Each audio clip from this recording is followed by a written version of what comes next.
Kalau kita merasa kecewa dengan makhluk, kecewa dengan manusia, kecewa sama teman, kecewa sama pasangan, kekecewaan yang masih wajar, maka yakinlah Allah gak akan pernah ngecewain kita. Kadang kita bahkan bisa kecewa kepada orang tua kita sendiri. Kadang seorang ayah, ibu kecewa kepada anaknya. Kadang saudara kecewa kepada saudara, adik kakaknya. Itu hal yang wajar, itu manusiawi. Tapi Allah gak pernah ngecewain hambanya. Ma wadda'aka rabbuka wa ma qala. Pernah dibenci sama orang tanpa alasan? Pasti pernah. Pernah membenci orang lain tanpa alasan? Mungkin pernah. Tapi Allah gak. Allah gak pernah ninggalin kamu, wahai hambaku, kata Allah. Aku gak pernah ninggalin kamu. Apa buktinya? Kalau kita mau lihat-lihat nih masa lalu kita, teman-teman, ketika kita bikin dosa aja Allah gak ninggalin kita, coba. Apalagi ketika kita taat. Ketika kita bikin dosa, kita gak sholat, kita banyak maksiat, kita sombong, kita ingkar, kita gak ngerti agama, kita menjauh dari kebaikan, Allah gak ninggalin kita, masih ditolong. Apa buktinya? Buktinya sekarang kita bisa hijrah. Siapa yang bikin kita hijrah kalau bukan Allah?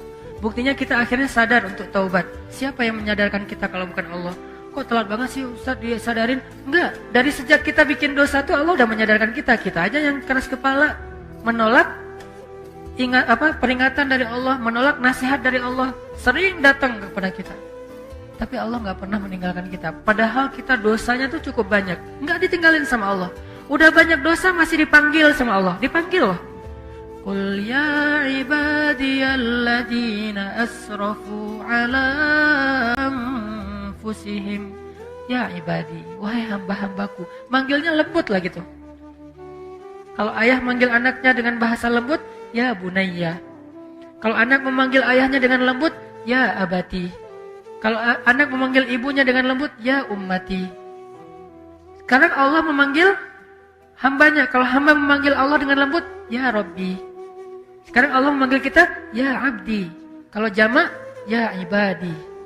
Padahal kita banyak dosa, tapi Allah masih bilang, ya ibadi. Bukan bilang, ya ayuhan nas. Enggak. Padahal banyak dosa kan? Allah langsung bilang, manusia, makhluk, kamu. Bisa aja gitu kan ya? Allah enggak bilang, ya ibadi. Alladzina asrafu ala anfusihim. Yang melampaui batas dan merugikan dirinya sendiri. Maksudnya apa? Yang banyak dosa. Kenapa Allah gak terus terang aja bilang, wahai hambaku yang banyak dosa? Allah menjaga perasaan kita.